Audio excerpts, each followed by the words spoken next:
So hello, everybody. It is me, Demetra K. And as you can see, it's just me, Demetra K. Because Donovan decided to play hooky today. He is actually doing some things for Memorial Day. He actually goes about doing some things for veterans or something like that, going to the cemetery. Although it's Memorial Day is not necessarily for, well, I guess it is for veterans. And so veterans who died in war. So that's what he's doing on today. And so it's just me, the OG. You guys might not have watched me when it was just me. And then Donovan came along to sit co-host. And so anyway, we'll go ahead and get started in just a few. Give everybody a moment to come on here. But the purpose of the Demetra K Show is to promote Black love, knowledge, and understanding of all things that go on in the Black community to make us an even better people. So I would ask that you guys share this so that everybody else can get the information and join in on the conversation. And I will read all of your comments, questions, and concerns. It'll be a little bit easier today because it's just me. So I believe I get to all of them. So I also like to say thank you and welcome to YouTube and Facebook for being the other side of the conversation. You guys make this so much easier and so much fun. So anyway, I don't know if you guys saw the title, but it says, if all else fails, give them Jordans. Now, obviously, I'm using that tagline because something kind of was trending and I want to tie it in. You guys know that tomorrow will mark the 100th year anniversary of the massacre on Black Wall Street. And so in Tulsa, Oklahoma, there's a whole lot of commemorative things going on in regards to that. And so I'd also like to say thank you to Marcus for everything that he does behind the scenes. And I'm going to get to you guys' comments in just a few. But I'm going to put this up here. So as you guys can see there, that is a picture of Miss Viola Fletcher. Now she is, and I want to also say this is by no means any disrespect to her at all. So I just want to be very clear about that. I'm not trying to be disrespectful to her, but this is Mrs. Viola Fletcher, as you guys can see there, is a very elderly lady, and I believe she's like 107 years old.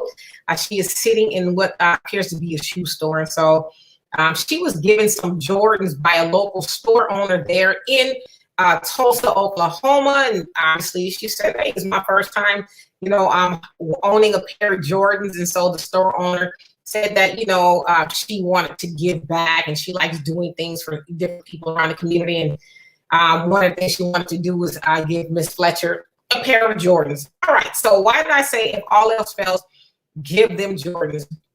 So also during the commemorative festivities that were supposed to go on there in Tulsa, they were supposed to be, they being the city or the state, I guess you could say, was supposed to be giving Mrs. Fletcher and two other Tulsa, Oklahoma Black Wall Street Massacre survivors a form of reparations. Now, originally, this is what they're saying. So it's a lot of back and forth. So anyway, that event was canceled. So originally they were supposed to give them being the three survivors, $100,000 a piece. Okay, $100,000 a piece. And then a total of $2 million was supposed to go to like some seed. It was supposed to be like seed money. So it was supposed to go to a fund to do what, I don't know. And so within that event, John Legend and Stacey Abrams, they were supposed to perform and give an address, right? So Stacey Abrams was supposed to give an address, a speech. So they backed out because they found out that the survivors were not going to be given money because their lawyers, and this is what they're saying, their lawyers say, you know what? $100,000 a piece is not enough money. We're going to want $1 million a piece for each survivor, and then $50 million for, seed money to go into whatever fund I guess they were trying to do, right? And so the senator, Kevin Matthews, he was like, that's just something we can't do. This is not the way to do it. And, all of that. And so John Legend and Stacey Abrams backed out of doing it. And now as it stands, the survivors, now remember, they're over 100, 106, 107. And I don't know how old the other one is, but they're older already, right? So it's like, how much longer should they have to wait to be paid in reparations for what was done to the city that or the town they lived in? They were there. And I believe it's Miss Fletcher who says she saw the airplanes flying overhead and, bombing things. They said they saw men inside of these airplanes shooting and, throwing bombs like Molotov cocktails and, things like that. So and they actually were at a House hearing and they testified to the things that they saw. And so as of now, they're not getting any form of reparations, and they should be getting reparations simply because, the state is like, well, this is not the way to do it. Now, we also know as Black people, we have been hearing that in regards to reparations, right? Well, there's got to be some other ways we could do it. Doesn't have to be money and, let's do some educational stuff. Let's do this and let's do that. Everything but money, right?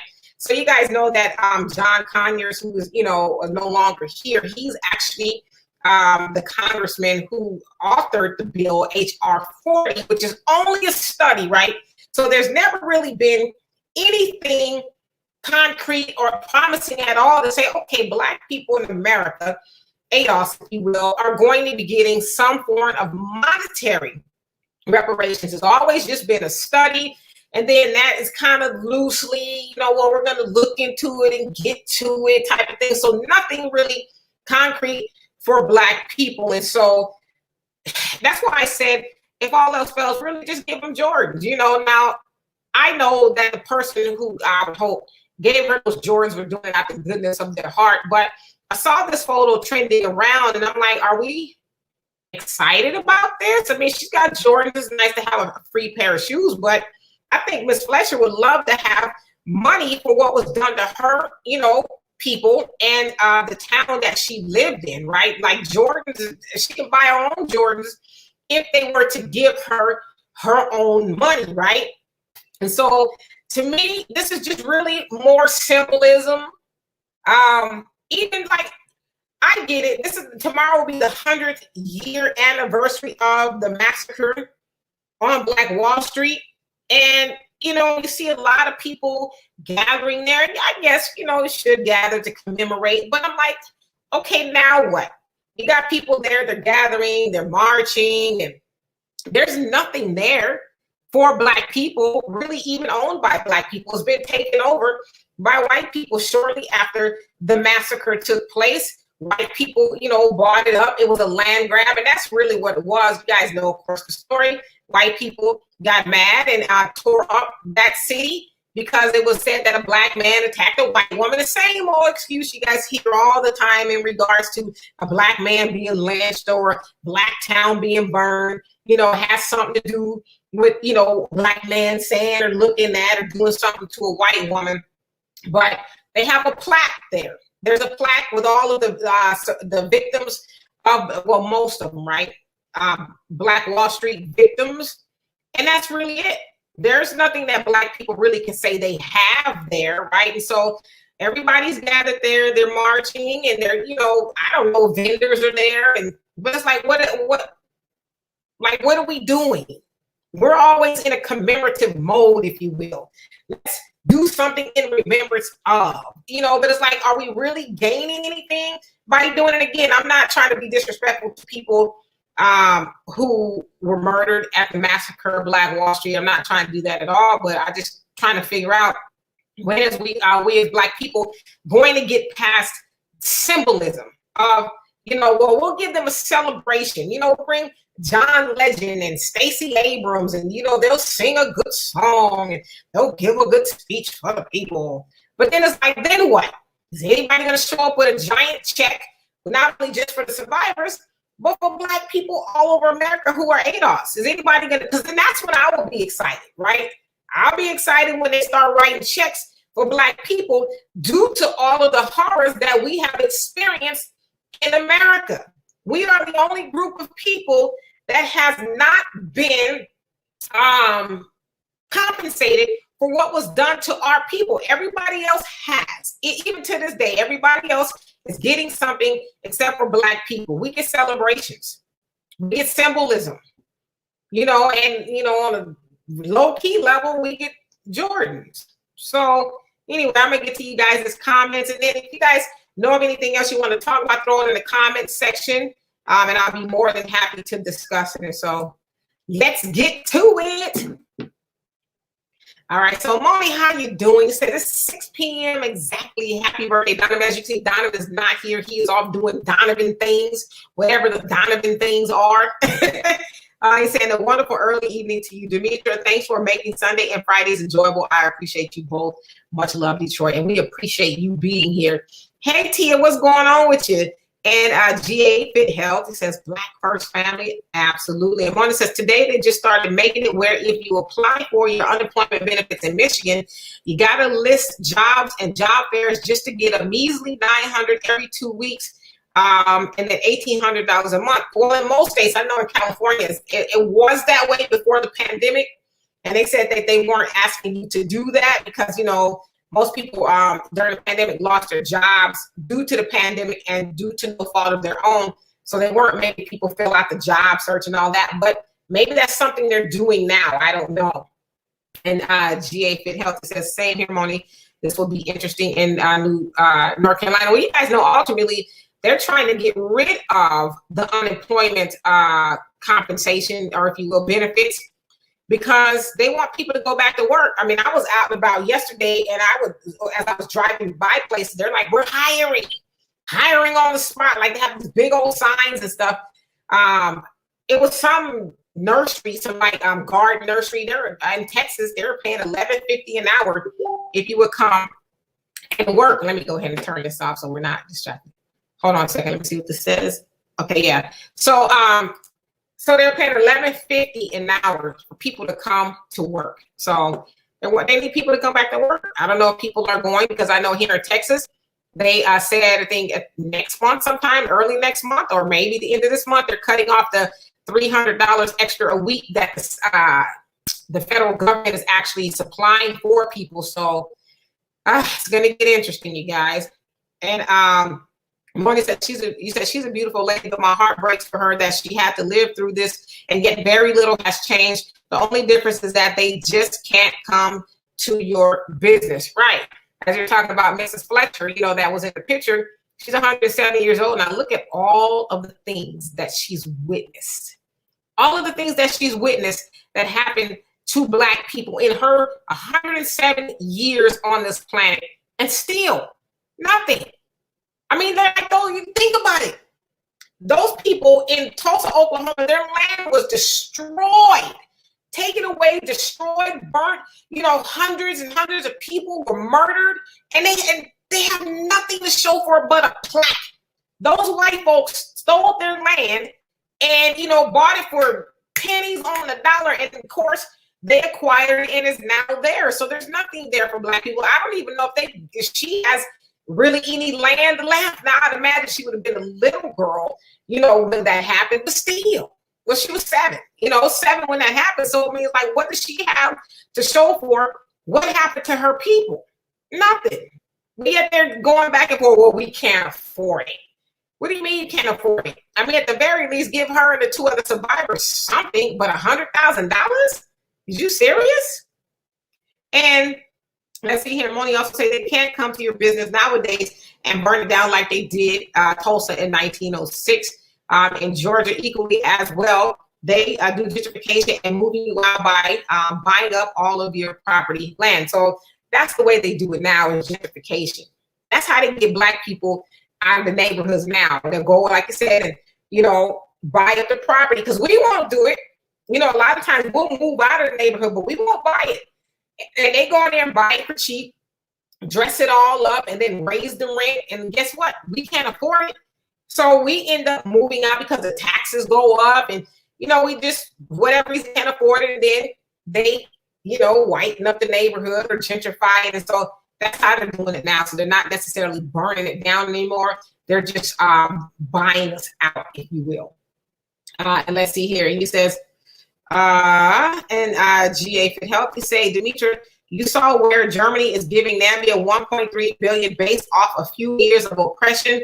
How much the U.S. would owe in that case? Well, it is said, you know, and this is a really loose number, but at least 17 to 19 trillion dollars, and including, that's not including, rather, interest that they would owe ADOS, American descendants of slaves. That's what they would owe us, and counting, right? For all the labor and horrors and just everything you can think of, right? So $1.3 billion. I mean, and that's a really low number even for Nambia. That's crazy. Hey, Tanaya, what's going on? Emoni says, you know good and well that the U.S. does not want to give no form of reparations. $100,000 is an insult. This woman is 104. They should be giving her every bit of a minimum of $50 million. Let's be clear. Well, we know that, but that's how they do. That's how white supremacy do. Well, you know, they want to give us these funky old apologies. You know, like, I think it was Bill Clinton when he was president. They said we're listen, we're sorry. We're sorry for slavery, y'all. Will that help if we give you an apology? It's like, keep your apology, man. Write the check. We don't need your apology. You didn't just apologize to everybody else. Why do we get to give an apology or get an apology? But you know why? Probably, well, other than they're horrible people, but because we are always running around forgiving. Oh, well, we gonna forgive you, Master. You know, it's okay. We know you ran up into a church, Dylan Roof, shot up 9 people, but we don't even want you to have the death penalty. The Lord said all of that nonsense, right? And so you also say, I think that we need to draw more attention, and maybe it should be a complete boycott because these people suffered. The idea of having a business that you build from to the ground up burned down for what? Well, you guys know why it was burned down. They were jealous. They were jealous that Black people had finally gotten on our feet. We were independent from or of, if you will, white people, and we were flourishing. We were doing our thing, and you know, they were looking on the outside and looking in and thinking, look at them. Why should they be happy? Because you guys gotta remember, I think it was like 60 years from that point that slavery had ended. So, you know, they're still mad about losing their property, losing their labor. And so when the labor goes off and, you know, is thriving, is productive, they can't stand it. And they always use a white woman as a reason to go in there and wreak havoc in, you know, all of the Black townships, if you will. And let's see, you also say, skipped up. You say, I think they're just waiting to all of them are dead so they can say, well, they're dead and gone now, things of that nature. Their children, cousins, nephews, nieces need to get involved with this ASAP. Yeah, and I'm sure that they are because they have a lawyer representing them. But yeah, I mean, that could be true. They're trying to, you know, maybe wait them out. But I mean, damn, they've been here, you know, 107 years, and I just think that you should pay them, you know, at least pay them. They were there, you know, it's like we should be paid too. So don't get this wrong. We definitely should be paid too. But I'm saying they were there. Like we weren't necessarily in slavery, although we are still suffering the effects from slavery. They were there. They got out, you know, barely with their lives. They remember seeing relatives and, you know, all of that being murdered and their properties being there. So they were there. Like, what's your excuse for not breaking them off a check, right? And let's see here. Mickey, how you doing? He says, Black first salute and big love from across the pond at Demetra K. All right now. So are you in the UK? And how you doing, Leather and Luxury Cars? And Lawrence, how you doing? He says, Demetra, that's the title of the link, Black Lives Matter. St. Paul, Minnesota founder says he resigned after learning the ugly truth. Okay, and so you said also Black Lives Matter. I didn't see that, but one of their the founders. Well, the ugly truth about what? Like, because that can mean anything. So what ugly truth did he discover? That Black Lives Matter wasn't really for Black people? I mean, like, fill me in, because that could be a whole lot of stuff. And the Pioneer, how you doing? Says, good evening, Queen Demetra and chat family. I hope I didn't miss much. No, we just got started. As you can see, it's just me, but you're right on time. And thank you for being here. And if you guys are in the watch parties, like on Facebook, you can click on the link and come over here, and I'd love to read your comments. And let's see here. Thank you, Marcus. Ricky, what's going on with you? And the pioneers, he says, I think Black folks were much tougher in those days. If you look at the longest lived Americans today who are over 100, most of them are Afro-American. Yeah, I guess they were tougher. I think they ate better too, right? Because if you think 107 years ago, did they have a McDonald's? I mean, did they even have fast food? I doubt they even had fast food. Like, they lived in a time, I'm sure they had restaurants, right? A good quality restaurant where you go sit down and you wait for your food to come. But, you know, back then they cooked their food. I mean, they had their chickens and they wrung their necks. And you know, their food was super fresh. They didn't have a whole bunch of, what do you call it? Additives and preservatives and all that kind of stuff in their food. It was, you know, fresh from the ground that they grew themselves. And so they valued better food. Now it's just rushed food. Hell, they didn't have a microwave, you know, rushed foods and, you know, just foods that aren't good for you. So yeah, I can see why they would still be here. And I would imagine that they kept those same habits, right? They didn't say, well, you know, we're just gonna eat McDonald's every day. I'm sure they kept doing those same things. So yeah, most definitely. But it should be said too, with all of the technology that is around today, it said that a baby born today, and not too long ago actually, would be able to easily live to be 120 with all of the knowledge and technology that we have today. So I don't know why people, well, I do know why people are dying early, just not heeding some of the things that we know now, right? And Sam, how you doing?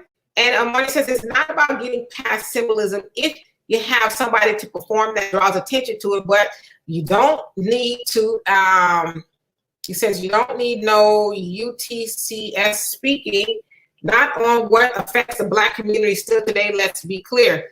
Well, I mean, I guess, you know, they were going to have John Legend and Stacey Abrams there to, you know, just entertainment. And Stacey Abrams is supposed to be the it girl in politics. You guys know she ran for governor of Georgia and lost. And, you know, she was helpful in turning Georgia around in order to help Joe Biden secure the election to become president. So she's the it girl. So I guess she was going to go and give a rebel rousing speech. I don't know. I'm assuming. And John Legend, you know, he's kind of there with the music, the soundtrack of what we're going through, I guess. I don't know. So, yeah, I don't know. I'm not moved by it, if that helps. And tonight says, I missed you on Friday. No notification. I'm sending you PayPal. I thank you so much. And I thank you guys, everybody, for the donations for the Demetra K Show. Every little bit helps. And it helps fund the show. So I appreciate that. And Sam says, at this point, if Black people don't know, this has nothing to do with healthcare. I don't know when. My people, please be aware this is a war to finish us all. Absolutely. You know, and like you said, the unfortunate part is a lot of people don't want to be in the know.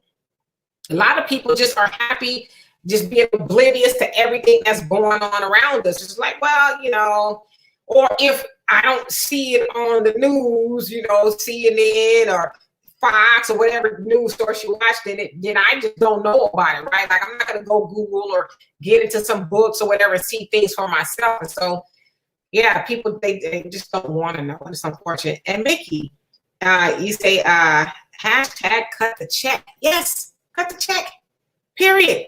We don't need no apology. We don't need no celebration. We don't need any of that. I mean, like, how much is all of that costing? Why not just scrap the celebration and give it to the survivors if it's about, oh, we don't have the money, which we know they're lying. You know, we're watching, you know, the White House or the Biden administration cut trillions and trillions and trillions of dollars. Surely you can give some of that to Black people, but they don't want to do that, right? And Sammy says, yes, they are furious now. Well, let me get back to my comments. He said, yes, they are furious now. We can live free and happy. And they don't even want us to do that, you know? And shoot, how long are we going to be free? And a lot of us aren't really happy, right? Like back then, they were happy. Imagine being a slave, or, you know, your mom or your dad was a slave. And now you have your own town and you're doing your own thing. And, you know, another thing too, people like to say, well, you know, they didn't fight back. Well, that's a lie. They did fight back. they actually went to the jail and got the young man, I think his name was Jesse or something like that, out of jail. They're like, not on our watch. You guys aren't going to lynch, somebody from our town. So the men, they fought back as long as they could. Then the white men, from neighboring towns got together, and, the rest is history. They fought as long as they could, but, they were free and happy doing their own thing. And they were more, I would venture to say they're more happy and free than we are. I don't think we realize that. We're not really free, or are we? And Lawrence says, also, it's was speculated of a false allegation that set off the Tulsa riot. So yeah, somebody, and I'm sure it was, a white man or something, they probably made up, said they saw the white lady getting off of the elevator with the black man, and I think he was like 19, 18, something like that, saw them two getting off the elevator. She's crying and screaming. And so somebody ran away with the story that she was raped, and they printed it all in the newspaper and all of that. And turns out that it wasn't true. But really, we know they were looking for an excuse to invade the town and tear up their stuff because they're just jealous, just hateful and jealous. That's just who they are. And they were that, and they are that. Just didn't want Black people having anything. So we'll rather go in there and tear it up, and then we can acquire it. And just displaced all those Black people who are really minding their business. And Marnie says her skin is gorgeous, and that just shows me, Demetra, that melanated skin is long-lasting, not just a wonderful, gorgeous melanin, but a melanin that has been through pain and suffering and torment. God is good. Absolutely. Black don't crack. Black don't crack, especially if you eating right, and you exercise, and you stress-free shoes. You're going to look 20 when you're 90. I hope to be that anyway. And the Pioneer says, I see your partner in crime is MIA and probably celebrating his service to the military. How long do we have the pleasure to have you on for today? I'll be here for as long as I see comments on the high end, an hour and a half. So I'm here for another hour. Yeah, Donovan is out doing military stuff for Memorial Day. And, he deserves a day off. And Mickey says, yes, my sister, I'm in the UK. It's so that's 11:23 over here. Is that correct? PM. All right. So you up kind of late. And Marty says, now the killing part about Demetra, they're not offering, which should be ASAP, to pay for you to go and get a vocational skill for a minimum of a year, max of 2 years, totally free. And then he says something I can't, I think it's kind of jumbled, but I mean, if you're talking about reparations, we can go pay for our own education if that's what we want to do. Everybody don't want to go to school. I mean, I got 2 degrees. I don't want no more degrees for education or anything like that. But, if I wanted to go to vocational school, I can pay for that if you run me my money, But if you run me my money, then I can, do other stuff, right? So the point that I'm making is it shouldn't be up to them to decide what we do with the money, right? It should be up to us or anybody for that matter. The survivors should be up to them what they do with the money. And the Pioneer says, at Mickey, shout out to you and love for the Black family in the UK. Any news on how our beautiful sister Sasha is doing? So she is the Black Lives Matter activist that was shot in the head. It sounds like they caught the perpetrators that did it, but hopefully she makes a full recovery because that is just straight up awful. Hello, Mr. Pirate Brain, how you doing?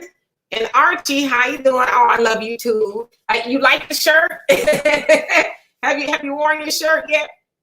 And the Pioneer says, exactly, Queen. Black people are much better in those days, or to ate much better in those days. I'm sorry, eating natural foods, growing their own foods, so they knew what was in it and got plenty of exercise, working their farms and building their homes. Right? They were more active because they have TV.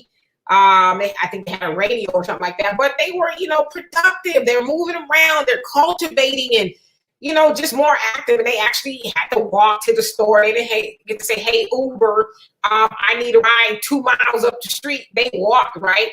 It was like truly a country mile. They didn't have any problems walking or just really getting in some exercise, but Nowadays, I think we're really, really spoiled. You know, I don't have a problem walking to the grocery store, which is about 2.5 miles from me. When I lived in California, I would walk to the store all the time. It was like a 4 mile round trip, but I just like walking to the store, you know, getting some exercise while I'm getting some food. So you're absolutely right, though. And Moni, you say not even a basic apology, even an offer of all the descendants who had businesses to pay for their education, to pay for them to open up a business either there or other places tax-free 5 to 10 years. Yeah, I'm sure they got an apology because I know they built a plaque or something that has all of the people's names on it that was killed there in Tulsa. But, you know, forget an apology. We don't need your apology. We don't need your apology at all. They always say the best apology or is change behavior, right? Like you can say, I'm sorry, but what are you doing to rectify that? Rectify it by writing the check. Keep your sorry. It doesn't, I mean, sorry is not going to bring back our loved ones, and neither is a check, but hell, it'll sure help, right? And the Pioneer says, exactly, how do I might donate to your show? I'm a little familiar with Cash App, but I'm not the smartest or most tech savvy person on the planet. So give me the first couple of steps in the right direction. Oh, Lord have mercy. Okay, so Cash App. I do take the Cash App. So as you can see there on the bottom of the screen is $ Demetra K. PayPal is Demetra K at gmail.com, and then Venmo is at Demetra K. So I mean, really just follow the prompts. If you're having any more problems, just let me know, and I appreciate that. And let's see here. And Moni says, so what they're really just planning, as I see it, just to wait till all the original people die off. If any of the family's great-grandchildren start pressing them to watch, they don't die unexpected. I mean, they might be just planning that. Hold on a second, you guys. I'm going to send somebody a link here. Give me 1 second. Bear with me here. I'm going to bring somebody on, Gary, who's actually there in Tulsa to give us a little bit of what's going on. So he is actually on the ground floor. So let me go ahead and send him a link really quick. I don't know why my computer is acting slow, but as soon as it pops up, I will send him a link. Okay, here we go. 1 second, y'all. Usually I have Donovan to fill in and give a little tap dance or something.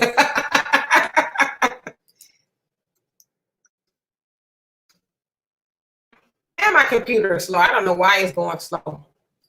But anyway, as soon as that comes up, I will send him a link. All right, and then you also say, Moni, don't forget, you got some typical. So what is the UTCSs? He says that will say they don't have to take no form of reparations and they're not interested. I say, give us our money and let us get the hell out of America. I'm with you. And, you know, because a lot of people are like, well, let's just leave. But a lot of people like me is like, I'll leave once I get my money. Once I get my money, you know, I don't care. I'll be out of here, but I'm not going to leave until you break me off what's mine for, you know, for what my people have gone through, right? And the other part is that they don't really want us to leave here. Who else would be their labor force? Black people disproportionately make up the service industry. If we leave, then we're going to do it. The same issue is in slavery with the cotton fields, the tobacco fields, the rice, you know, fields. They brought us over here to do that. They ain't trying to do none of that, you know, back-breaking labor, which is why they are cutting off this stimulus check, because they want for us and everybody else to, but disproportionately us, to get back to work, because they want their hamburgers, they want their haircuts, they want to, you know, and go do all the stuff they're doing. Because now that the country is open, you know, well, who's there to service the country? So, hey Gary, how you doing? You know what? I don't know why I didn't think to send you a link. What's going on? Everything. So you guys, this is Gary, the 5-star general. You guys see us together Monday through Friday on the War Zone, and Gary is actually in Tulsa. So Gary, tell us what's going on from your point of view. From my point of view, is I came last year, and it's something I'm gonna do every year. you community that's been traumatized since it happened. It's just a weekend where people can gather and uplift each other. Now, whether we accomplish the goal of getting reparations for those people, definitely that deserve, what they went through, the last survivors, is something that I don't know if it will happen. That's part of the reason that Stacey Abrams and what's my man name,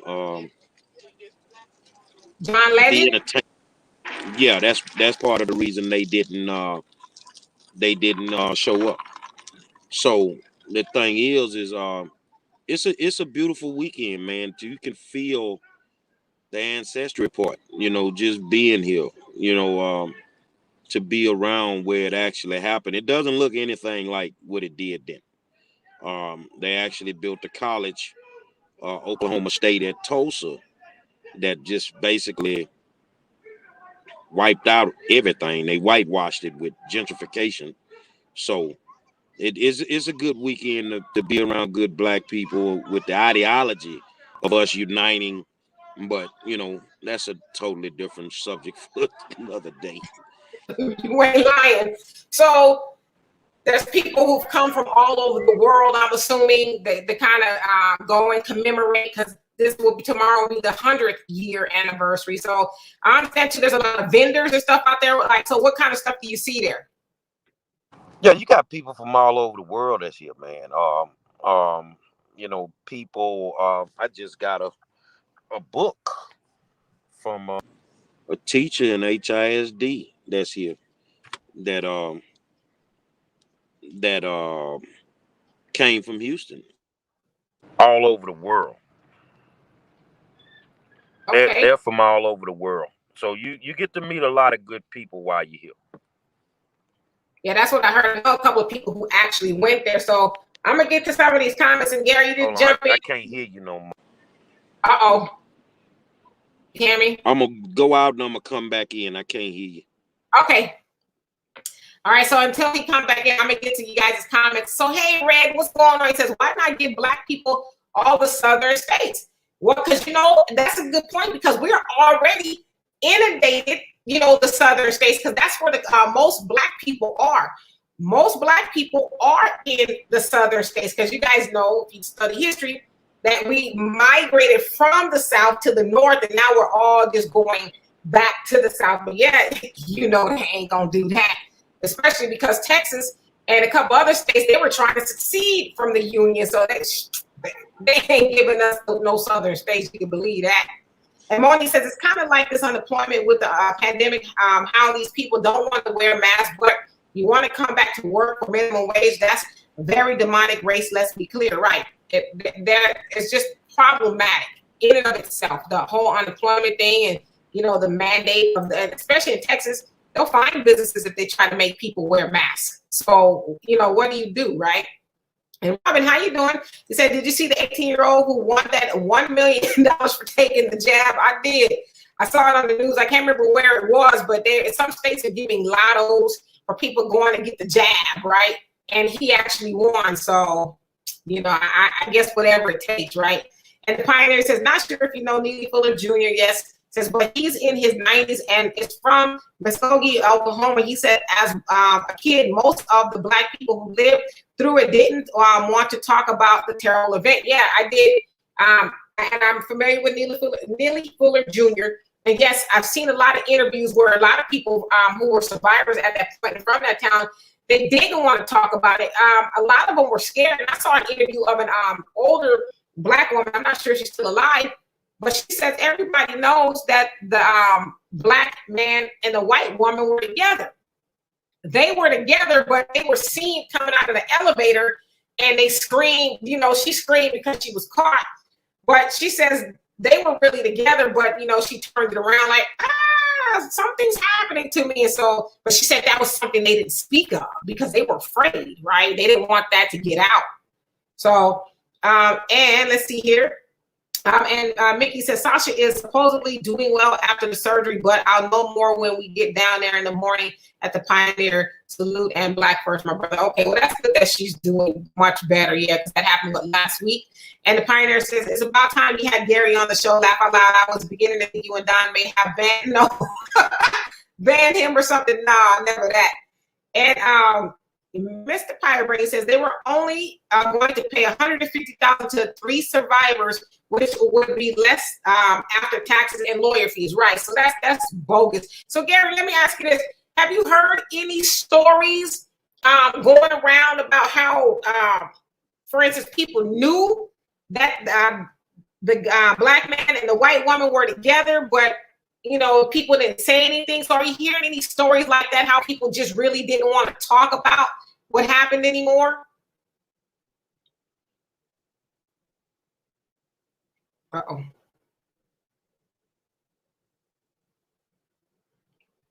I don't think he can see me. Can you see me? Oh. Yeah. Can you hear me now? Yeah, that is the story. That is the story, that they were together and they were coming out the elevator and she started screaming. But you knew back then, I mean, you just kind of shut your mouth, but at the end of the day, they know what really happened. I mean, we know what really happened. And that ain't the first time a white woman has said something and one of our people and had to incur the wrath of it. But in this case, it was hundreds of people that had to incur the wrath of what went on. We cannot allow, and that's one reason that I allow America to whitewash our history. We cannot allow for our history not to be told. These kids, when you just be around some kids that really don't know history and then start telling them the things that they don't know.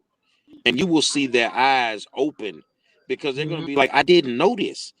Exactly. You grown folks that don't know their history. So, when you're trying to get to where we're trying to get to, the history has to be told, and our history is ugly. And that's all it boils down to. We have a ugly history with the United States of America, and it needs to be told so that way we can get closure. Yeah, final closure for us is reparations.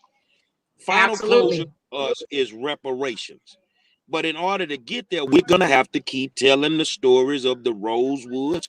We're going to have to tell the stories of the Tulsa Massacre, Black Wall Street. We're going to have to keep telling the stories.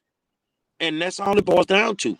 But we also need some real negotiators in the middle of this, some people that can really go and fight for us so that we can get what's rightfully ours. If they can give the Jews Holocaust, the Holocaust survivors money, and it didn't even happen on American soil, then I'd be damned if you can't give us what you owe us.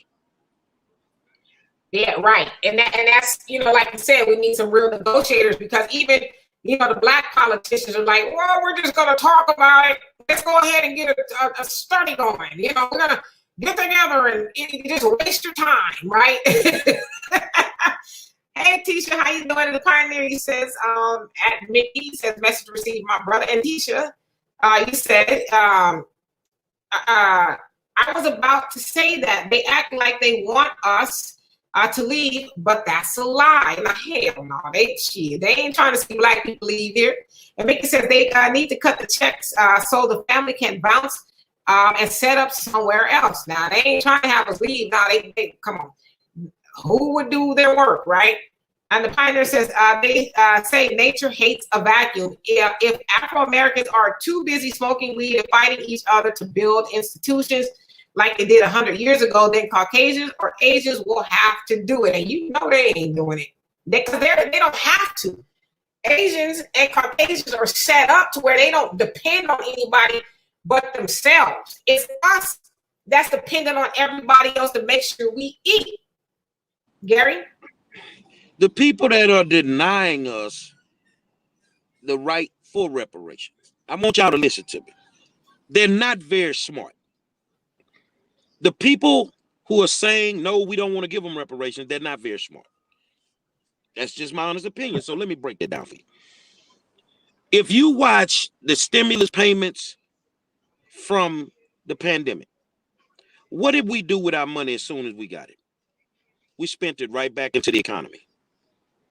So if they were smart, they'd give it to us, because a lot of us don't have the discipline or the knowledge to do what we need to do with that kind of money. So guess what they're going to do? They're going to spend it right back into the economy. So these people are not very smart that are denying us. But at the end of the day, I don't care what you do with your money. It's your money.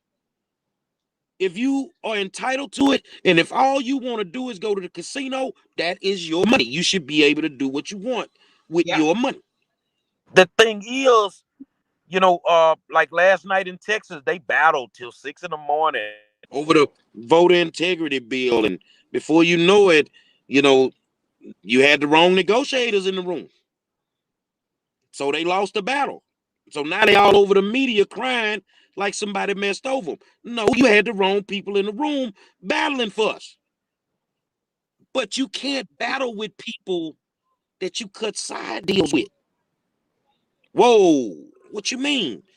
Republicans and Democrats cut side deals on bills all the time. So here's the game. This is how it's played, y'all. I can't see your comments, so Dimitri, you're gonna have to read them. This is how the game is played. There's a bill that came up last session. Okay, Republicans are gonna come through. Look, man, we need you to support this bill, Mr. Democrat.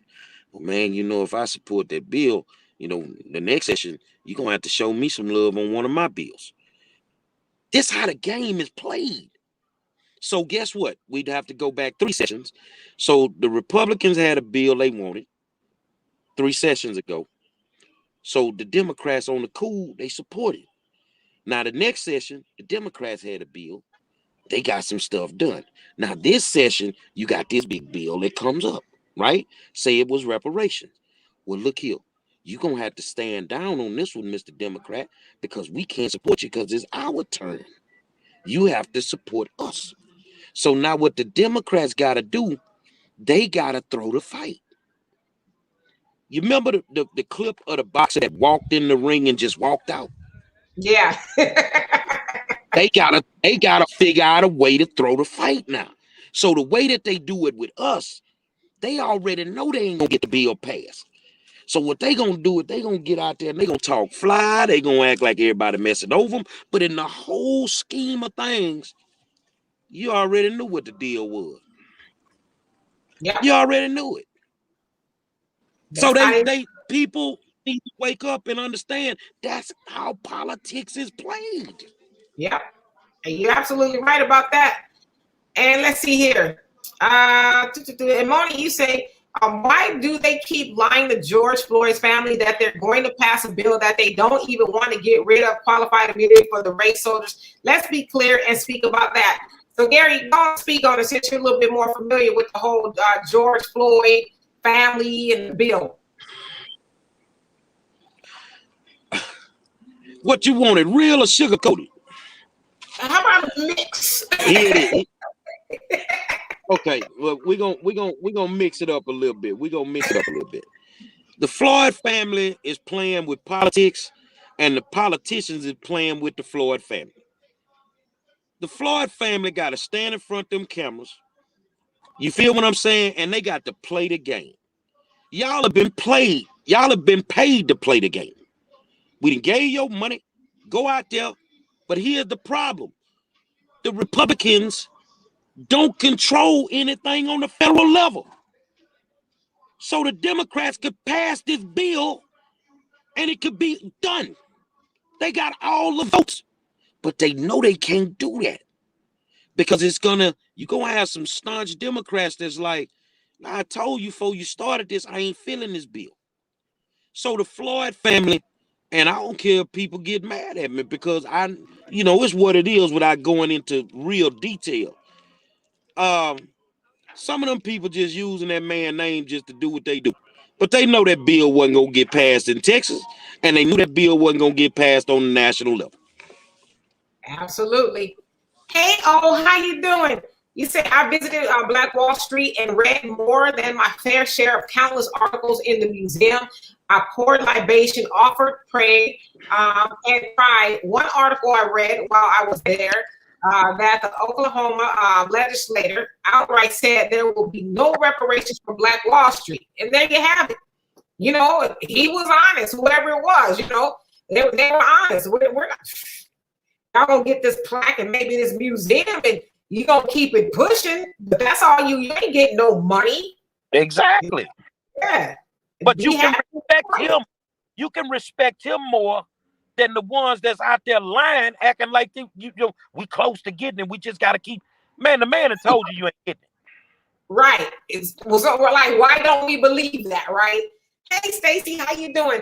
Morning says, I heard that it was a white woman screamed that she was getting off the elevator because he stepped on her foot, and they went and hunted that man until they killed him, and so they just tore up the whole town. And so that's part of it that he bumped into or something like that, but he actually made it out. So they didn't catch him. He was able to escape. So they never, from what I understand, were able to lynch him because that's what they were trying to do before the black men went and got him out.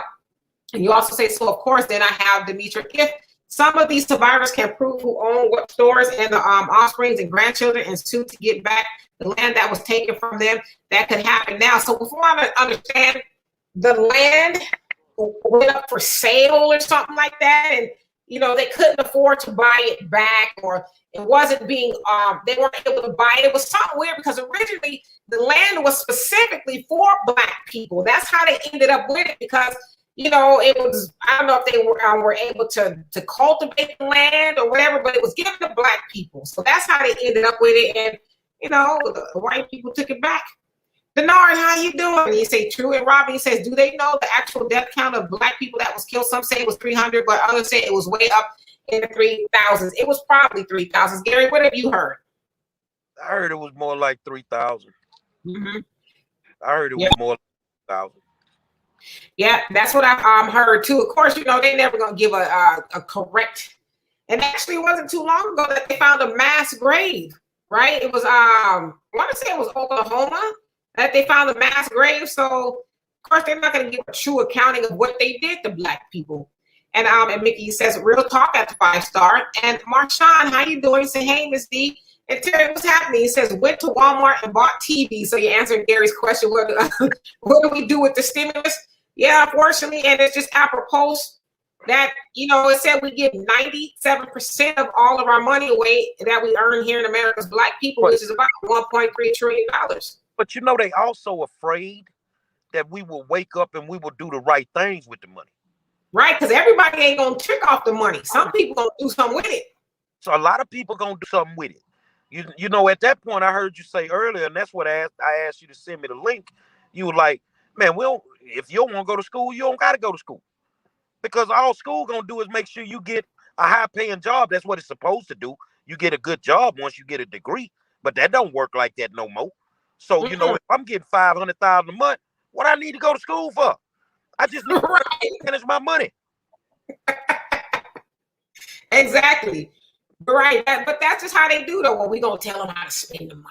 We're going to allocate it for the, you know, even Joe Biden's let every voice thing, well, we're going to put the money here, there. Well, if you're going to do all that with the money, just give it to us. We don't need you to babysit our money. Write the check. You know, I was thinking about you the other day. I went back to our Ice Cube conversation. Cube was he was on to something. And a lot of people feel so slighted about what Joe is doing now. Well, now, if we'd have listened to Cube and we'd have got this in, you know, in stone or in writing or got him on public record saying this is what he's going to do, you know, then we would have been able to have a leg to stand on. But nowadays, we don't. Man, bottom line, these people have a hatred for black people in America that I've never seen in my life. Let me tell y'all, so you don't be surprised, that they are not trying to do nothing for us. They will do for everybody else. They will go back into history and fix whatever problem that they fix. You know, you went over to the foreign countries and you bombed Dubai. Who you think rebuilt it? Our tax money built that. You know, You went into the Korean War, you bombed them. We still paying to fix that stuff over there. You see what I'm saying? But with black people, we are the true immigrants of America. You stole us from where we were. You brought us here, but you will take care of all the other immigrants except for us because you have an undying hatred for black people. And that's just what it is. Yes, I have white friends. Yes, we have white listeners. We have Asian listeners. So the truth is the truth. The truth It's is the the truth. truth. And if you can't digest it, then don't listen to me, because that's all I'm gonna give you. You know, they have a true hatred for us, and they don't want to give us nothing. Everything that we ever got as a people, we either had to fight for it or we had to die for it. Absolutely. And not only do they have a true hatred, they know there's the Negro whisperers that's going to say, that's okay, massa. You ain't got to do nothing for them. The James Clyde Bucks. Now, you know what? I don't want nothing for it. I'm just happy you got in the office, massa. They know the gatekeepers are going to keep all the other black people at bay by saying, you don't got to do nothing. We're good. Just give us a little butter biscuit and we're going to go on about our way. So, yeah, there's a combination of stuff. How could anybody support Clyburn at this point when we know that qualified immunity was not created when policing was first created? It wasn't. Right. He was there. Qualified immunity was created during the civil rights era to protect the cops and law enforcement from the actual lawsuits they could have incurred. So they created qualified immunity to protect the road cops that were beating us. So what black person that's in office that went through what they went through in the 60s would stand here and defend qualified immunity? A nigga off.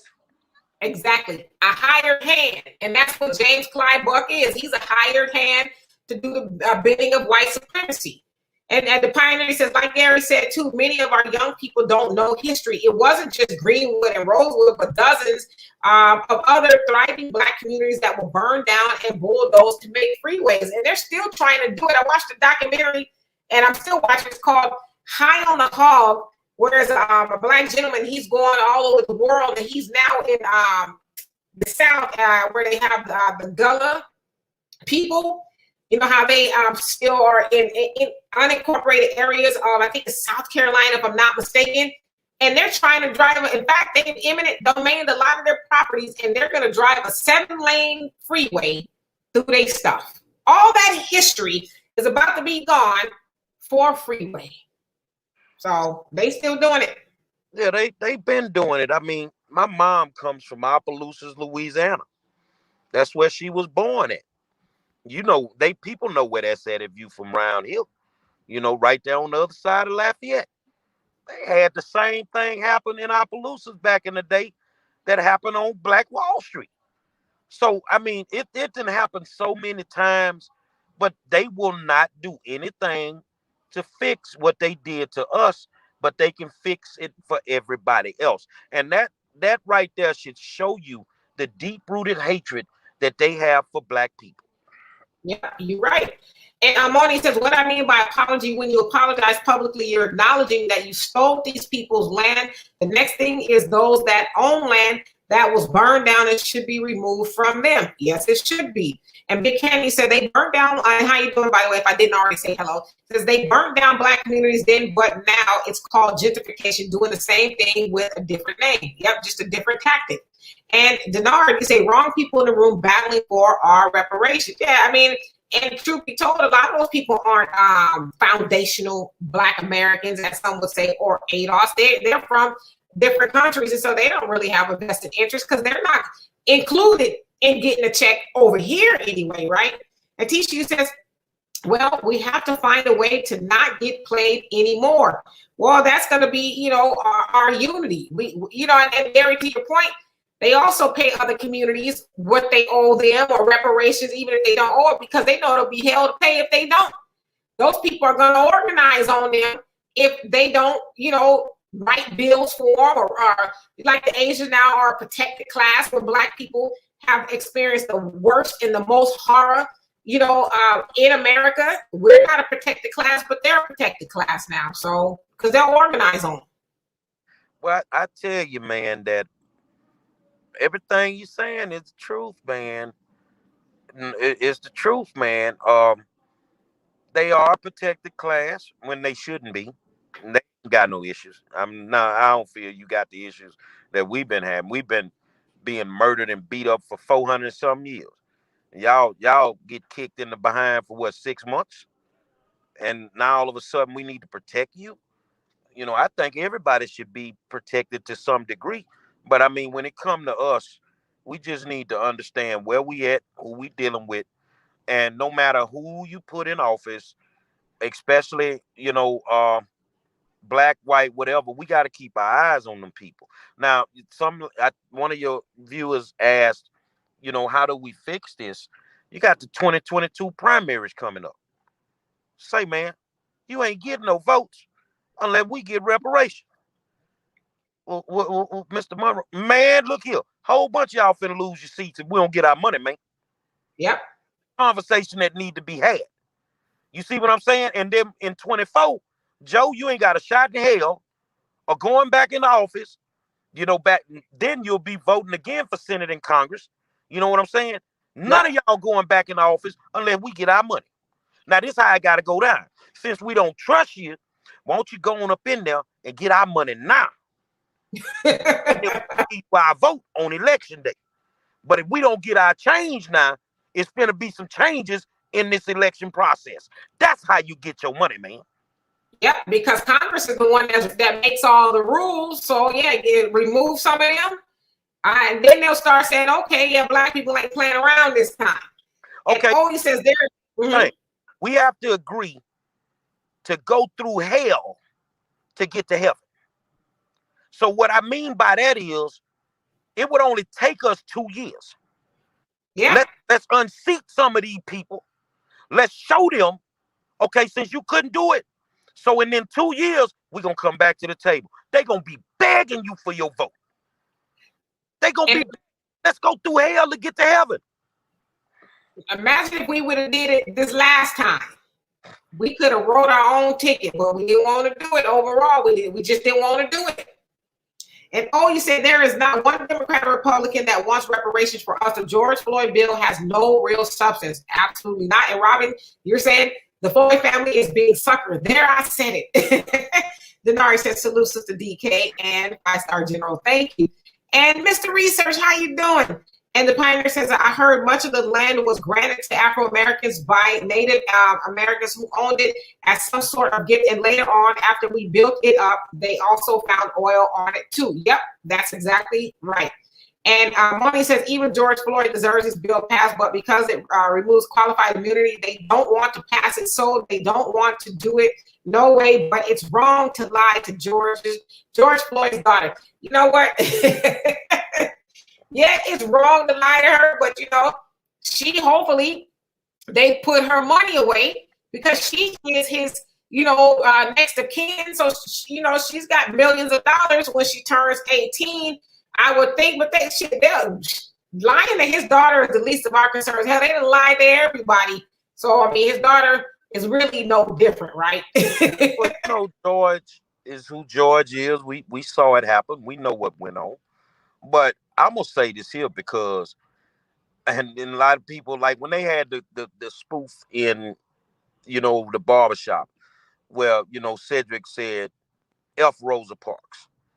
Okay, hold on. I get it with George.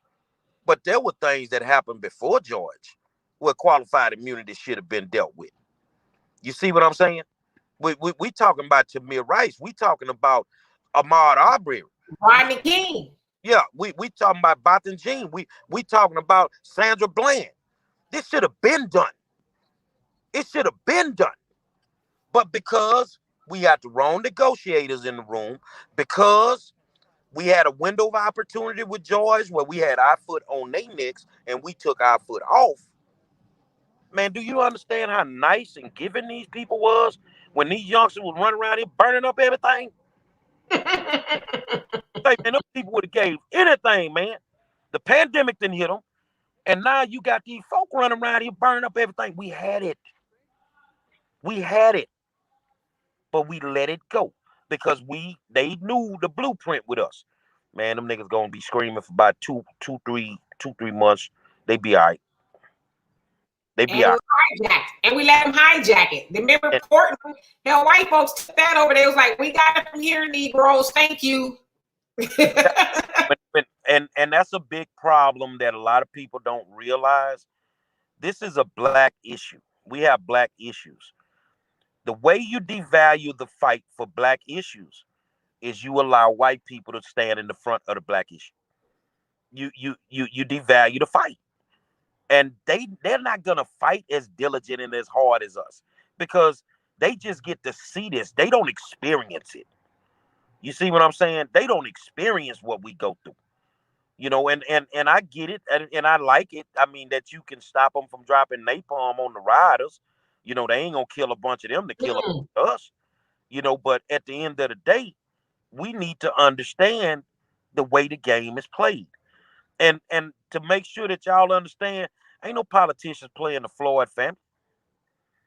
The Floyd family playing the game. Exactly. And, you know, the other thing, too, is white people, they'll hijack our movement and then they'll flip it into something like theirs, whether it's feminism or, you know, whatever their form of oppression is. And they do it to keep us at bay. Like, okay, let's go in and join the Negroes. So, because we don't really want them to turn up. We want them to, you know, think we their friends and, you know, we get docile again. And C.A. Letray, you know what? I'm going to call you Mr. Research because I know I'm going to get it one day. And says the story of Black Wall Street is irrelevant. Bottom line, white folks are pissed and jealous. If they are pushing the narrative, then it's not true. And that's the bottom line. That's all it was. They didn't want to see black people successful in, like when they set us free, it's like, okay, well, you're not going to work for free. And so then leave. They didn't want to see us go and be successful. They wanted us dead. They wanted us to be eradicated completely, and that didn't happen. And Robin says, yeah, I heard about the mass grave that they found, You got to know how to fight. See, us, we end up in the middle of fights, and we don't know how to fight. And I'll give you an example. You know, last week, you know, the Houston Texans gave a bunch of money to Yates High School, where George went to, I went to, and countless others. But there was a concern about naming that field. One, I didn't feel the Texans because of what you did to Deshaun Watson. I really don't want no money from you. I don't want no money from you. But I understand they like, okay, well, they're going to give us the money. Well, the issue is that you can't name the field after George because then you'll disrespect the legacy of the school. So the elders stood up from the 40s and the 50s and the 60s. Okay, we lockstep with them from the 70s, the 80s, and the 90s. So when they did the thing the other day, y'all tell me they named that field after him. See, if we just get on code in this whole fight and we all stand together and say this is the way it's gonna be, we can move mountains. But what we gotta do, we got to get the Judases out of our mix. We got to get the sellout pastors out of our mix and the dirty politicians that ain't working for us. Once we get on code, we're going to get our reparations. We're going to get everything we want. But until then, we're not going to get anything. So all this, and we'll talk about that more tomorrow night, all this marching with your guns and all that, we get it. But what you get out the deal? Right. What are we accomplishing? Right. You see, that's like today. I saw a comment my friend Chris Bernard made where it was breaking his heart to see all the black on black crime in Lafayette, Louisiana. I called Chris, it's time for you to bring me. So we done secured a building. We finna go into this building. You elected officials coming in here. You pastors coming in here. This is the plan to stop the violence. This is not an option. It's not an option. So our ammunition to get anything that we want is our vote. They can't do anything without black votes. So why keep giving them our black votes if they're not going to do anything for black people? Right. And that's really specifically to the Democrats because the Republicans, I mean, they benefit a little bit, but not like the Democrats do. And it's the Democrats that continue to lie to black people. And now they're not even doing that, right? They're just showing up with the nonsense and they're like, we got the black vote in the bag. And so that's really who needs to be robbed of our votes are the Democrats. And let me ask you a question. Sure. Because you know you're big on reparations. I am. Donovan is. What do you think the real reason Stacey Abrams and my man didn't show up today to speak? Well, from what they said, they didn't show up because, you know, the money was not going to be paid to the survivors. But I don't know. To me, I would think they would show up because, to me, I think Stacey and John, they like the limelight, especially in regards to a lot of symbolism, because that's what it is at this point. So I'm not really for sure why they didn't show up, even though that's what they said, but it's kind of hard to say. Stacey Abrams and John Legend are individuals that think for themselves. All right? I get it with the money for the survivors. I respect that. The conversation that we needed to have was about reparations. So what stopped y'all from coming having the conversation? Well, Stacey Abrams, is she for reparations? I've never really heard her drive the point home about reparations. So maybe that's, not something she's willing to do. Can you realistically name us a prominent African-American politician that even speaks on reparations to the highest degree, like, say, me, you, and Donovan? We break it down. We go into Name me one that even speaks on it on that level. No, they're not going to do that. There's a lot of soft shoeing when it comes to it. So exactly. And Mr. Mm-hmm. So Mr. Researcher says, so why keep helping the white military? So you're talking about as far as Black people joining the military. Well, they recruit heavily in our neighborhoods, and there's all these benefits, things like that. But yeah, my father, as I told you guys before, was what they call a conscious objector during the Vietnam War. And he was like, yeah, I'm not going over there because I'm not free over here in America. Why am I going to go over there and fight the Vietnamese and then come back here and be called a nigga? So I'm good. Exactly. And Denari, exactly. Denari, same way Ali felt. I ain't got a problem with no Vietnamese. You killing us in our community. Why I need to go over there and fight your war? That's something y'all got into it over. Right. But if we go back in history, the Negro has always happened to, we have to go into the military at the lowest ranks. We always on the front lines. You know what I'm saying? It started in the Civil War.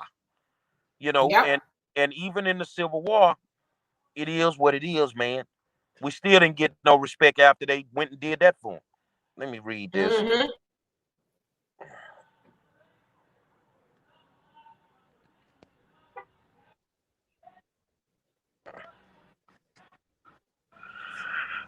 Well, I totally agree with you, Pioneer, but also there are a lot of Black people that invented so much stuff that was so prominent in doing great things. They just never gave them credit for it. They never gave them credit for it. So, it's a lot of us that have, most of the stuff that's been invented was invented by Black people, man. So, they won't give up credit for it. Yeah. So I'm going to read these comments, but I'm going to read from the comments of people that I haven't read for today, just for the sake of time. And let's see here. And Cortez, how you doing? He says, but at the same time, Black people always wanted to help others before helping ourselves. That's just, we've been conditioned to do that, and we're still doing that, right? We want to get there and put out everybody else's burning building but our own. And let's see here. He says the narrative that we were all brought here is not true. Yes, we are all from Africa, but we came here 2,000 years before Columbus, who told you that you are naked, quote unquote. If you accept their narrative and do not accept we are the indigenous people, then we accept genocide. We were and still are at war with these devils. Absolutely. So yeah, we were here. So it wasn't like there was no Black people in America before slavery. So yeah, you're absolutely right. And hey, Donnell, how you doing? He says, where's the All Hate Matter group? Who was shouting All Lives Matter? Good question. And let's see here. And then Cortez, you also say, but at least Trump gave it a look, unlike Biden. Absolutely. So speaking to the pioneer. And Stacey says, why is there a movement of people like the Rosa Parks and 387 days of strikes? We are not our ancestors. Our ancestors had heart and hustle. We don't have that. 381 days. Montgomery bus boycotts, and we can't stay out the club for 7. Right. How you doing, Sunlight? And no, absolutely. Yeah, our ancestors, they was like, what we got to do? Oh, we got to walk 10 miles to work. Okay, easy. We'll do it. bring a sack lunch and in some water. No problem. But us, let our Uber be late and see what happens. And Ron, you say, that's right. We have to be willing to allow the whole establishment to burn down. Yep, absolutely. Terry, how you doing? He says we put too much trust. He said, I think in the former slave masters to treat us right. Right. We keep thinking, well, one day they gonna do right by us. Well, you know, that's a real comment, because if you go back to slavery, they didn't want us to be educated. If you tried to educate yourself, they would beat you or kill you. Yeah. So why would you trust them to educate your child now? Right, and we do. And somebody says, until Black Americans embrace American culture of taking things, we will always be in this position. Taking things is the American way. Right now, you know, we don't understand that, though. I mean, that's how, you know, America is built, by taking, you know, things through savagery. That's how America is, you know, where it is now, just stealing from people, but not us. You know, we want to, you know, for the most part, I would say, do things by the book, and let's trust in these legislators and all these people to do right by us. And look where that's gotten us. And yes, and Robbie said Philando Castile too, right? That's when qualified immunity should have been a conversation, especially, right? Especially in that case, I mean, he didn't even have a chance. Officer just, you know, just blasted. He was doing the right thing, right? And the officer got away with it. Just crazy. And Maureen, you say, when you ask them why not pass a bill that allows us to go to Africa and pay the one-way trip, pay for our families to travel with us and move out, the answer is hell no.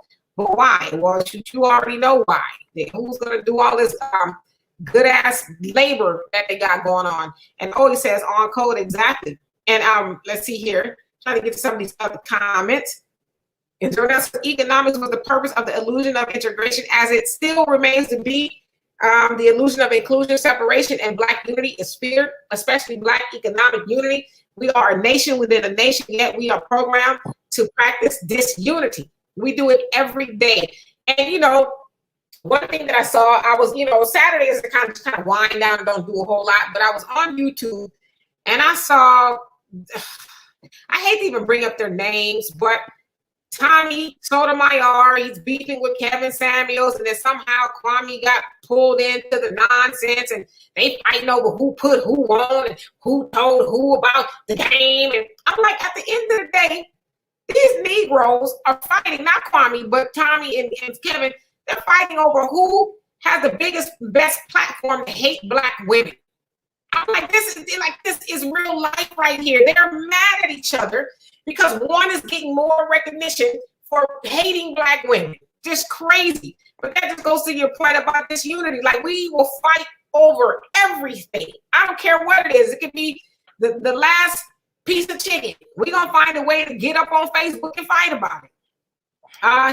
And Tisha said, that's great. And the Pioneer says, you're right, Queen. Caucasians will often infiltrate these marches and movements to redirect them and change the narrative and introduce all types of foul and crazy agendas they know are ineffective to suit their narrative, right? They're like, all right, well, they already been commandeered the streets, so let's get out there and take it over. And the perfect example is Portland. They shut the whole downtown down, where they were immobile for months. They couldn't even move, and it was, you know, white people. I don't even know what their beef was at that point, but Black people weren't even there no more. This was long after, you know, the protests of the summer took place. And teachers said, let's fix up our communities. Yeah, we could start there. But first, too, with that, I think we got to realize we got to stop the bleeding. And what I mean by that, well, you know, the violence too, but the bleeding of our communities no longer really being our communities because they're being gentrified and we're letting them. You know, like, we're moving out and we don't want to, you know, write the things that are going on in there so everybody else moves in there. And Walter makes a good point. He says, if I walk to the neighborhoods, they'll probably try to shoot me. But if a white woman or a white man walk through that, they gonna be untouched. So, and Cedell, how you doing? Because I'm sure she's not. And I don't know who you're talking to at that point. And let's see here, get some more comments that I haven't seen. Okay, I think I've seen everybody's comments so far. So let me go ahead. And Marty says, let's be clear, these Democrats and Republicans, they have no intention on passing no reparations, and they don't even want to pass George Floyd bill, but keep lying to George or innocent daughter. Well, that's how they get down.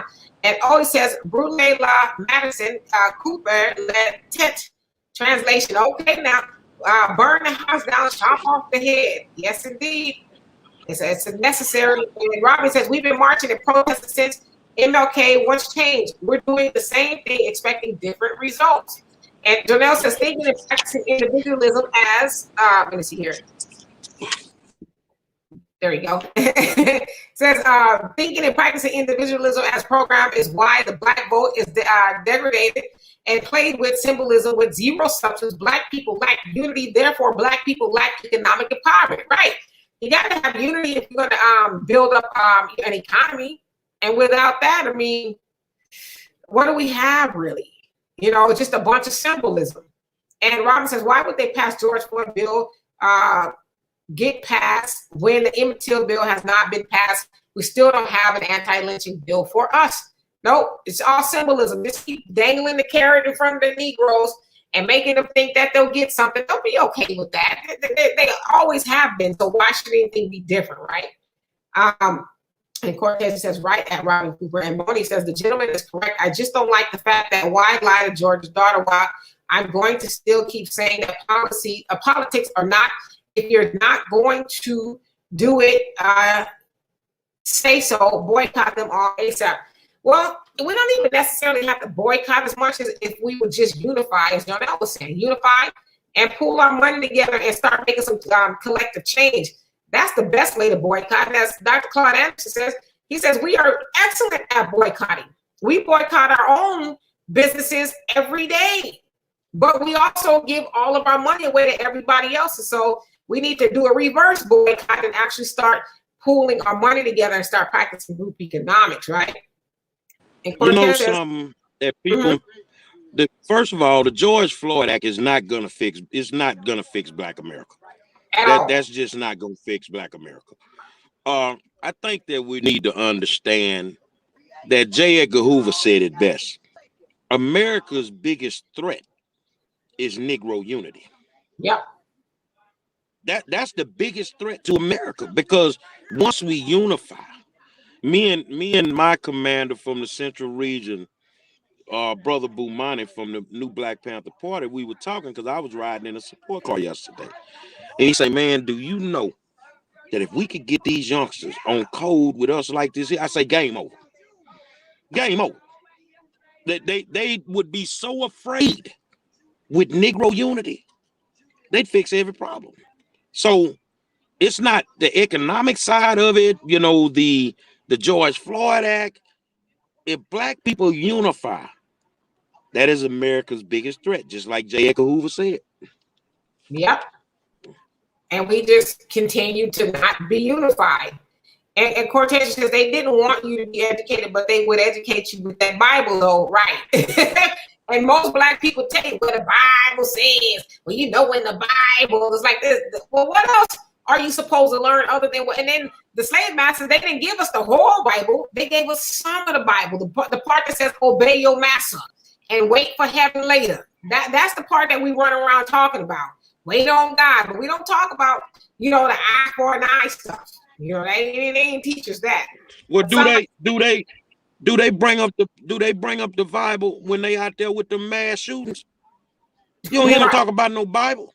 But when we getting ready to tear this thing up, they throw the Negro pastor in front of us with his scriptures, with his songs. Say, man, don't nobody want to hear that, man.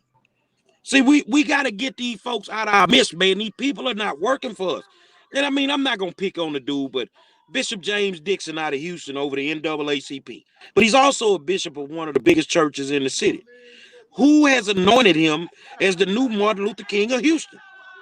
Every time something happens, you in the middle of it. You know, but the NAACP, you're the president of the NAACP, the same organization that tried to take over 11 Black schools and turn them into charter schools. I'm not understanding that.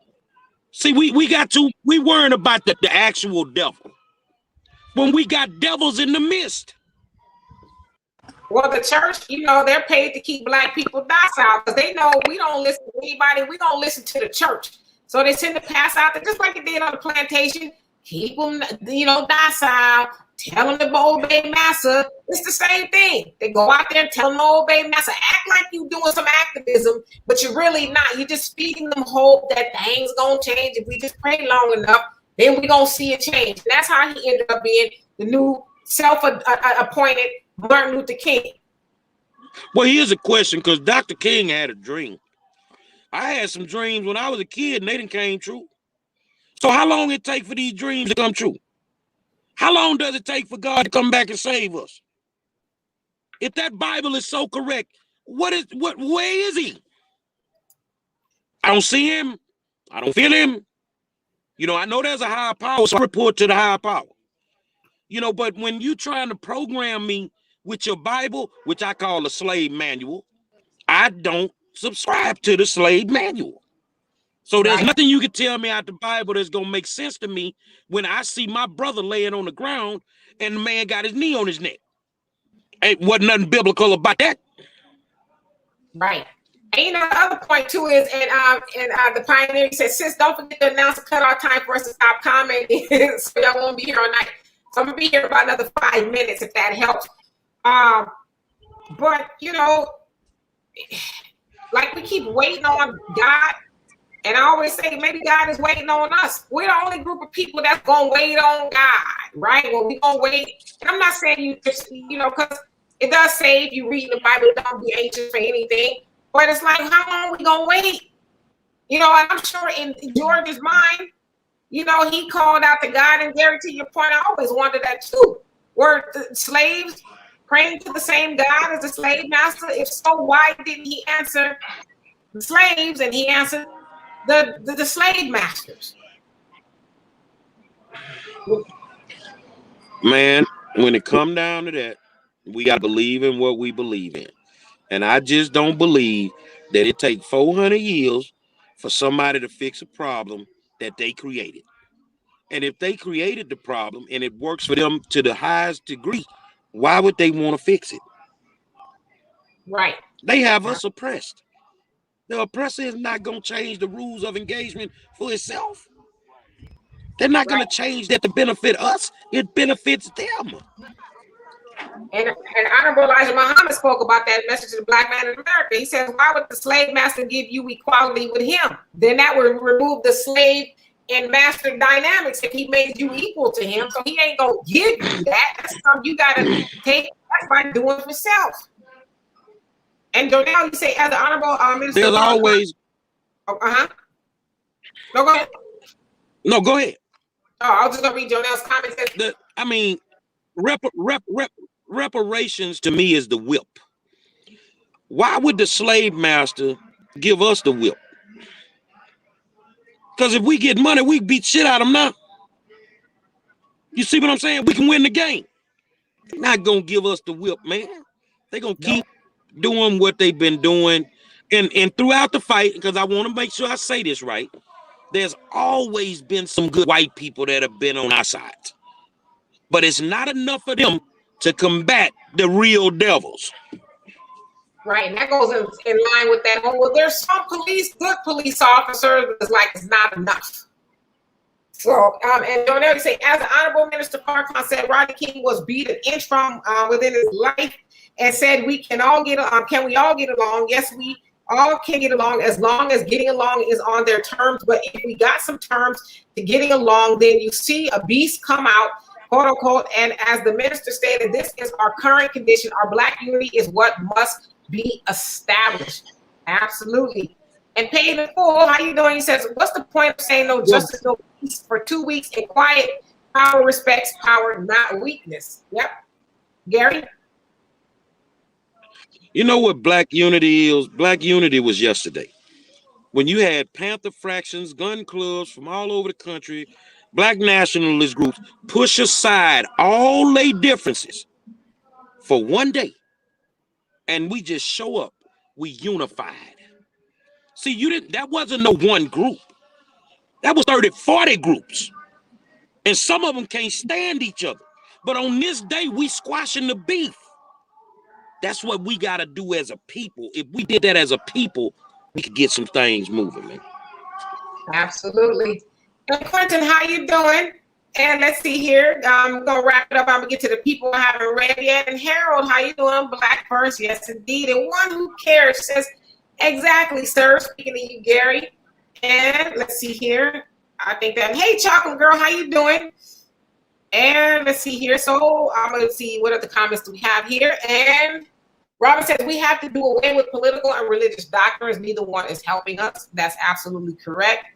And Leather and Luxury Car says, I think all this uptick in BDSM is their sick attempt at making slavery okay via sexual fantasy. Yep, I 100% agree with you. They're trying to make it okay again, and pretty soon we'll be in there and not even realize we're in that situation again.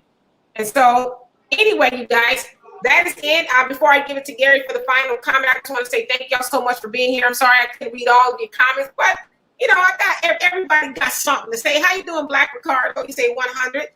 So we're gonna get out of here. And again, if you guys feel free to do so, hit the Cash App, Venmo, PayPal. And for those of you guys who are, I greatly appreciate that. Every little bit helps.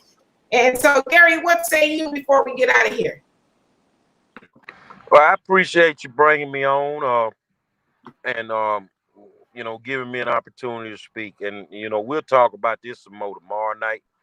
We'll go into a lot of different things tomorrow night pertaining to a lot of what you spoke about today. So just thank you for allowing me to come on. And y'all remember, man, on the 12th of June, I'm shooting a video for the song I did for my election run, and we shutting the city down. Absolutely. So you guys, Gary is running for school board here out in Houston. And of course, we always talk about it on the War Zone. Again, if you guys aren't already watching the War Zone, that comes on from Monday through Friday, 7 p.m. Central Time, please go and follow Gary at the War Zone with the 5-Star General on YouTube so that you can catch it there. And we stream it on Facebook and on YouTube. So again, the War Zone with the 5-Star General, you can find him there on YouTube. And so as always, you guys, it is our pleasure to have you here. Thank you all for being on the other side of the conversation. We love and appreciate you so much. And Donovan will be back tomorrow. I think he'll be back tomorrow in the War Zone. He's out doing Donovan things. And so it's always a pleasure. You guys be good and stay safe out there. And Marcus, thank you for everything that you do behind the scenes. We'll see you guys tomorrow. Peace.